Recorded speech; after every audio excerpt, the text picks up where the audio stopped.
नमस्कार मित्रांनो, सुख म्हणजे नक्की काय असं श्रीमती काय घडले आपण ते बघणार आहोत। शालिनी आदिराजला बोलते, तुझ्या बायकोला वाचवण्यासाठी तू लवकर जा आणि समजा तू वाचलास तर आपण पुन्हा भेटूच। आदिराज निघून जातो। काही केला तरी तो नित्यापर्यंत पोहोचणार आणि नित्याला पोहोचण्याआधीच दोघांचा जीव गेलेला असणार। आदिराज त्या रूममधून बाहेर येतो तर त्याची गाडी गायब असते। तो शेजारीच फोर व्हीलर बघतो, त्याला चावी पण असते। तो ती गाडी घेऊन निघतो। शालिनीचा प्लॅन सक्सेस झालेला असतो। ती बाहेर येते आणि सर्व सक्सेस झालं असं म्हणून शालिनी असं तिच्या अंदाजात नाव घेते। पाहिलं तर नित्याला गाडीला एका ठिकाणी बांधलेलं असतं वळणावर। ती दुरूनच शूटिंग काढत असतो। सावरी दादाला फोन लावते आणि सांगते की आम्ही सगळीकडे शोधलं पण ती सापडली नाही। तर आदिराज बोलतो, मला त्या सापडल्या आहेत, मी त्यांना सोडवायला चाललो आहे। त्या मॅडमला मी सुखरूप सोडून घरी आणेल असं तो तिला शब्द देतो। तेवढ्यात विमल त्या ठिकाणी येते आणि सावरी तिला सांगते की दादाला नित्या मॅडमचा शोध लागला आहे, आता ते त्यांना सोडून आणणार आहे। म्हणजे कुठे अडकल्या आहेत त्या असं विमल म्हणून काळजी करते। ईशानच्या तावडीत आहे की शालिनीच्या तावडीत आहेत, म्हणजे दोघेही त्या ठिकाणी अडकणार। त्यानंतर राजमा तिला शांत करते। देवेही सुखरूप ठेव त्यांना असं विमल प्रार्थना करते। घरी येतोय म्हटले ना तर आपण सर्व घरी जाऊन त्याची वाट बघूयात असं बोलतात। घरी येतोय आणि आम्ही सर्वजण घरी जातोय असं एक हवालदार इन्स्पेक्टरला फोन करून कळवतो। व्हिडिओ कॉलद्वारे सर्व घटना ही शालिनीपर्यंत पोहोचत असते। शीर्ष नक्षत्र व्यक्तीच नित्याचा जीव घेत आहे हा सर्व घटना तिला व्हिडिओ कॉलद्वारे कळत असते।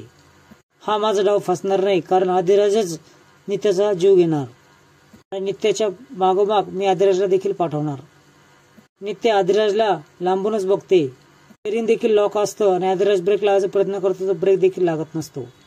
आता काय घडणार हे त्याला सर्व स्पष्ट दिसू लागते आणि चांगलाच डाव टाकलाच ग असं तो मनोमनी विचार करतो।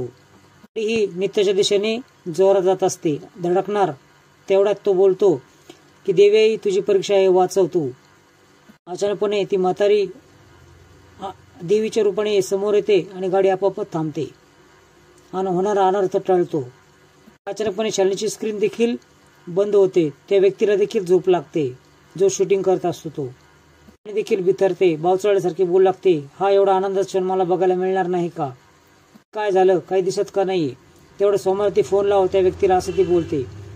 व्यक्ती फोन उचलतच नसतो, तो बेशुद्ध झालेला असतो। फोन उचलत नाही असं सोमा सांगितल्यानंतर सोमाला ती म्हणते, युजलेस, असा कोणता मूर्ख माणूस कामाला ठेवला आहेस? आनंदाचा क्षण मला बघायचा होता, तोच माझ्यापासून हिरवून घेतलास तुम्ही।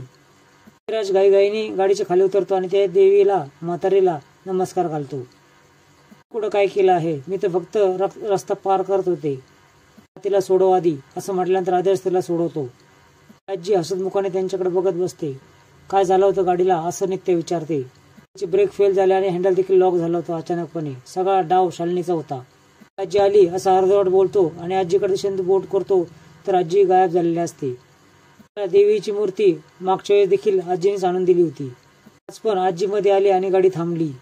मधून बाहेर पडायला देखील हिनेच मदत केली होती। की देवीचेच रूप असले पाहिजे असे ते अंदाज लावतात। मन भावे ते देवीला नमस्कार करतात।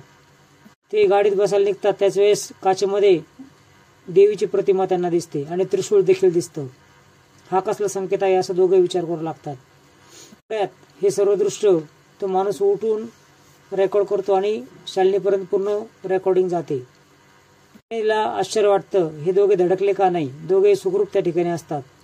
का शक्य आहे? हे इम्पॉसिबल आहे असं शालिनी बोलते। विचार करू लागते की अशक्य असणाऱ्या गोष्टी देखील शक्य कस का होता यांच्याकडून? हो, शिर्के पाटलांच्या कुटुंबियांना संपवलं पण यांना का संपू शकत नाहीये? तिला रेणुकाविषयी आठवू लागतं, शेखरची बायको। लोकांना मी संपवलं, मग हे दोघं का सारखे सारखं वाचत आहेत? आणि नित्या दोघेही आपल्या घरी येतात। त्या सगळ्यांना भेटते। मी दिलेला शब्द पाळला, आता तुमचा शब्द पाळायची वेळ आली आहे असे ते इन्स्पेक्टर लगेच आल्याला बोलतात। आणि आमच्या जीवावर उठले आहे असं आदिराज बोलतो। किडनॅप केलं होतं नित्या मॅडमला। हो बरोबर आहे तुमचं, आणि तुमच्या परिवाराला धोका देखील आहे तिच्यापासून असं पोलीस अंदाज व्यक्त करतात। सर्व कुटुंबीय पोलिसांना बोलतात की शालिनीच सर्व करत आहेत, आमच्या नित्या मॅडमने काहीच केलं नाही। विनवणी करतात त्यांना सोडा म्हणून, पण पोलीस कायदेशी बांधलेले असतात। एक कॉल येतो पण तो कॉल तो कट करतो। सर्वांचा निरोप घेते। सोमा, आदिराज आणि नित्या घरी पोहोचले असा निरोप घेऊन शालिनीकडे येतो। शालिनी विचार करते, आदिराज माझ्याकडे येईल वेड्यासारखा, माझा सूड घेण्यासाठी येईल। तुझ्यापर्यंत येण्याच्या आधी माझ्याशी लढेल असं तो बोलतो. तुझ्या डालीची गरज नाही असं लगेच शालिनी बोलते. माझं रक्षण मी कोणाचं करेल. त्याला पकडण्यासाठी कुठला सापळा रचावा लागल असं याचा विचार करते मी, असं शालिनी विचार करते. इथून कोणतरी गेलं याची तुला चावल लागली का असं ती सोमाला विचारते. तर सोमा नाही बोलतो. ते मला भास झाला असेल असं ती बोलते. मग तू कोल्हापूरला जा आणि माझं काम कर. 4-5 भरोशाची माणसं देखील घेऊन ये. कुणाचाही जीव घ्यायला डगमगणार नाही असे लोक घेऊन ये असं ती बोलते. तिला पुन्हा कोणतरी असल्याचा भास होतो. त्यापर्यंत कोणतेही संकट येणार नाही कारण माझ्याकडे त्रिशूळ आहे असं ती विचार करते. त्यानंतर अचानक तिला देवकी दिसते. ती जाऊबाई असं बोलते. तिला पाहून खूप किंचाळते, घाबरते. पुढील भागामध्ये तुम्ही बघणार आहात की शालिनी तिच्या पूर्वीच्या वेशामध्ये शिर्के पाटलांच्या वाड्यात असते. हातामध्ये दोन्ही तलवार असतात. गौरी जयदीपच्या वेशामध्ये नित्य आणि अद्रज तिच्या पायापाशी पडलेले असतात. शालिनी त्यांच्यावर तलवारीने वार करायला जाते. मृत्यू अटळ आहे असं मी बोलले होते की नाही असं ती बोलते. तलवारीने ती त्यांच्यावर वार करणार तेवढ्यात देवी प्रकट होते. त्यांचा आत्मा देखील तिथे येतो. गौरी जयदीप उठा, तुम्हाला लढायचं आहे असं ती बोलते. पाहिल्यावर तिच्या तलवार खाली गळतात. खूप घाबरते ती. जयदीप आणि गौरीला शुद्ध येते. तर बघूयात पुढच्या भागामध्ये काय होईल. व्हिडिओ पाहिल्याबद्दल धन्यवाद.